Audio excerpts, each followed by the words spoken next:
Assalamualaikum dan salam sejahtera. Tahukah anda bahawa Asia Tenggara merupakan salah satu kawasan yang mempunyai hutan hujan tropika paling kaya dengan biodiversiti di dunia?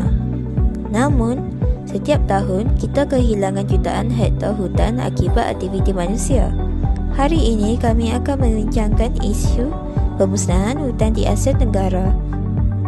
Isu ini amat berkait rapat dengan SDG 15, iaitu Sustainable Development Goal 15, Life on Land. Maklumat ini menekankan kepentingan melindungi, memelihara dan menguruskan ekosistem daratan dengan cara lestari.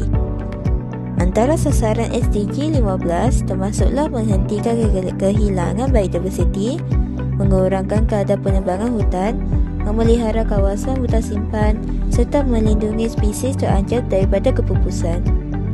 Pertama sekali, apakah itu penyahutanan? Penyahutanan ialah proses penebangan atau pembersihan hutan secara besar-besaran yang menyebabkan kawasan hutan semula jadi hilang fungsi asalnya atau berkurangan. Sama ada untuk tujuan pertanian, perbandaran, pembalakan atau pembangunan infrastruktur.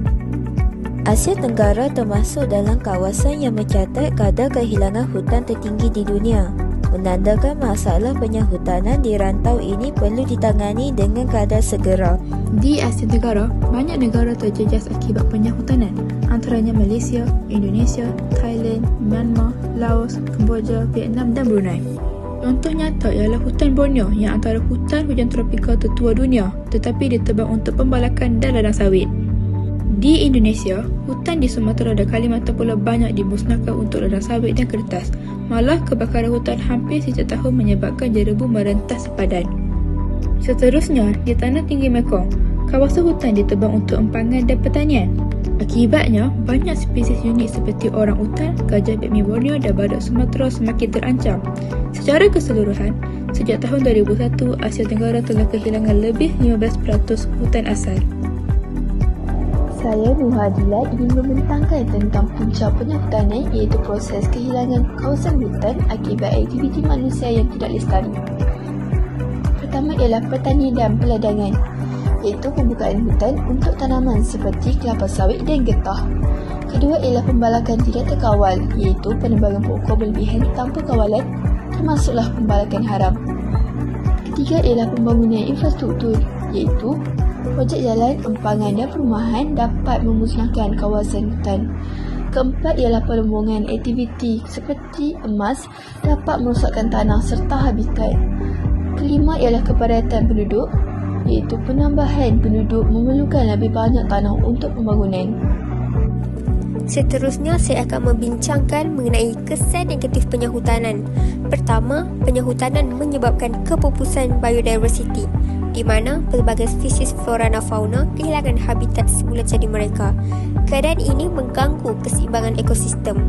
Kedua, berlakunya jerebu dan pencemaran udara akibat aktiviti pembakaran hutan secara terbuka.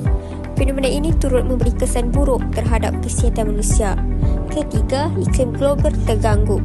Penebangan hutan mengurangkan jumlah pokok yang berfungsi untuk menyerap karbon dioksida, sekaligus meningkatkan suhu dunia serta menyebabkan corak hujan yang tidak menentu. Selain itu, banjir kilat dan hakisan tanah juga semakin kerap berlaku kerana kawasan tahan hujan semakin berkurangan. Dari aspek ekonomi, penyahutanan boleh menjejaskan hasil pertanian dan sumber ekonomi negara. Dalam masa yang sama, ia turut menjejaskan nasib masyarakat orang asli yang bergantung sepenuhnya kepada hutan untuk kelangsungan hidup mereka. Kesimpulannya, penyahutanan memberi impak yang serius bukan sahaja kepada alam sekitar, malah kepada manusia dan pembangunan negara. Antara usaha mengatasi penyahutanan di Asia Tenggara ialah menguatkuasakan undang-undang.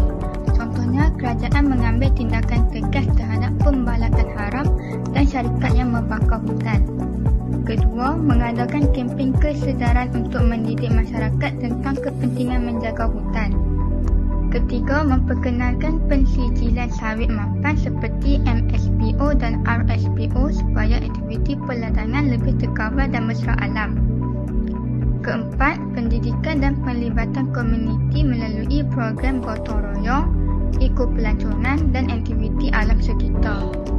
Kelima, kerjasama ASEAN yang melibatkan negara-negara serantau untuk memelihara hutan tropika bersama-sama. Dan yang terakhir, mewujudkan kawasan perlindungan seperti taman negara, resap hidupan liar untuk melindungi biodiversiti. Akhir sekali, saya akan membincangkan mengenai tindakan individu dalam usaha mengatasi isu penyehutanan. Setiap individu memainkan peranan penting untuk melindungi hutan. Antara langkah yang boleh diambil ialah menyokong produk lestari, iaitu produk yang dihasilkan melalui kaedah mesra alam dan tidak memusnahkan hutan. Selain itu, kita boleh mengurangkan penggunaan kertas dan plastik dengan mengamalkan konsep kitar semula serta menggunakan bahan alternatif yang lebih mesra alam. Individu juga digalakkan untuk menyertai aktiviti pemeliharaan alam sekitar seperti program penanaman pokok dan gotong royong pembersihan kawasan hutan. Akhir sekali, setiap daripada kita bertanggungjawab untuk menyebarkan kesedaran kepada masyarakat mengenai kepentingan hutan dan bahaya penyehutanan. Dengan tindakan individu yang berterusan, kita dapat membantu mengekalkan kelestarian hutan demi kesejahteraan generasi akan datang.